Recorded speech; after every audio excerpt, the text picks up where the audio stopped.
Le pouvoir des mots.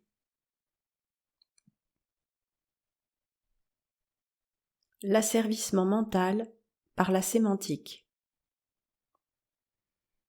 Les mots du pouvoir.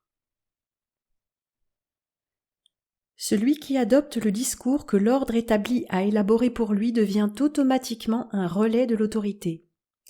En utilisant la rhétorique du pouvoir ou de ses instruments de diffusion, à savoir les médias autorisés, en faisant usage des mots-clés spécifiques, nous validons implicitement la vision et la logique qui les a créés. Ce faisant, nous légitimons cette logique et nous légitimons le pouvoir en place. Exemple. Confinement.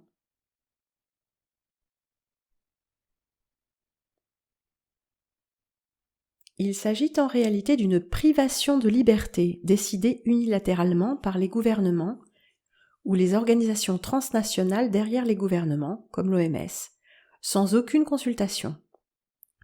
Les citoyens sont sommés de rester chez eux du jour au lendemain, sans poser de questions et sans contestation possible, même en faisant valoir les avis de véritables experts médicaux, car ils sont nombreux à dénoncer cette solution d'un point de vue médical. L'avis de scientifiques indépendants, praticiens cliniciens évidemment, et non les experts complaisants mandatés à la solde de l'industrie pharmaceutique. Quand on fait quelques recherches, on découvre souvent rapidement les collusions et les conflits d'intérêts. Collusion avec les laboratoires pharmaceutiques, et conflits d'intérêts entre l'enrichissement personnel et copinage d'un côté, et la santé publique, le bien commun de l'autre côté. Le cas notamment de Yves Lévy, le mari de l'ancienne ministre de la Santé. Yves Lévy était jusqu'en 2018 le patron de l'INSERM et manifestement aussi l'ennemi personnel du professeur Didier Raoult.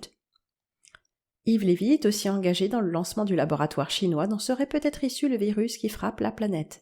Mais comment ne pas voir aussi le conflit d'intérêts avec la décision d'Agnès Buzyn qui au mois de janvier a classé la chloroquine expérimentée par Didier Raoult dans la catégorie des substances vénéneuses. Cette classification rend sa prescription plus restreinte.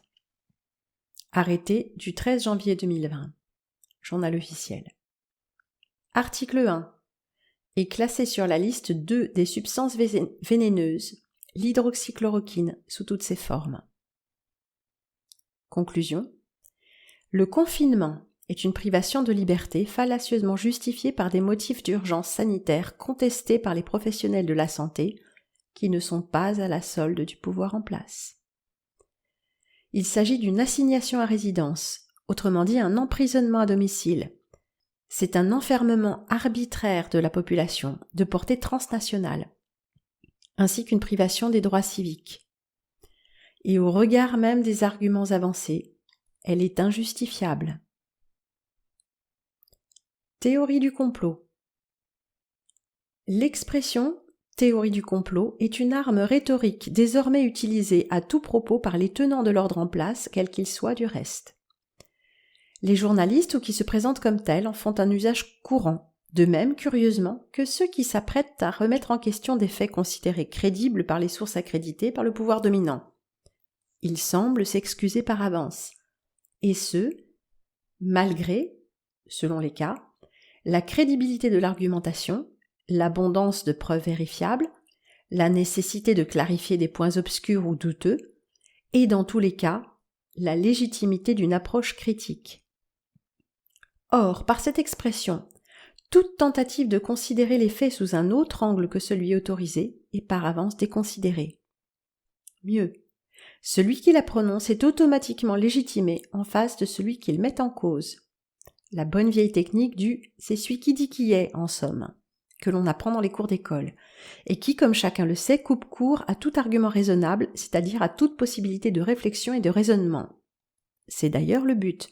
Quelles que soient les preuves d'une incohérence dans la version officielle, ces incohérences n'auront pas besoin d'autre justification que celle-ci, lapidaire. Quiconque remet en question une vérité officielle est un adepte de la théorie du complot. Simple, efficace, imparable. Dans bien des cas, en effet, le débat risque d'attirer l'attention sur des zones d'ombre et les anomalies de ce qui nous est présenté comme irréfutable et vérifié. C'est d'ailleurs tellement flagrant qu'il est extrêmement important pour tout pouvoir qui a quelque chose à cacher de développer une technique efficace pour éviter que les personnes ne commencent à se poser des questions, à réfléchir par elles-mêmes, et à arriver aux conclusions qui s'imposent, soutenues par des enchaînements de faits bruts. Il va donc s'agir d'annihiler toute remarque, question, débat ou critique portant sur les faits. Mais mieux encore, il faut ridiculiser la parole, si possible avant qu'elle n'ait pu être exprimée. La tactique consiste donc à discréditer tout argument avant même qu'il n'ait été émis. Donc on assène l'argument massu, la théorie du complot. Et tout est dit. Réveillons-nous.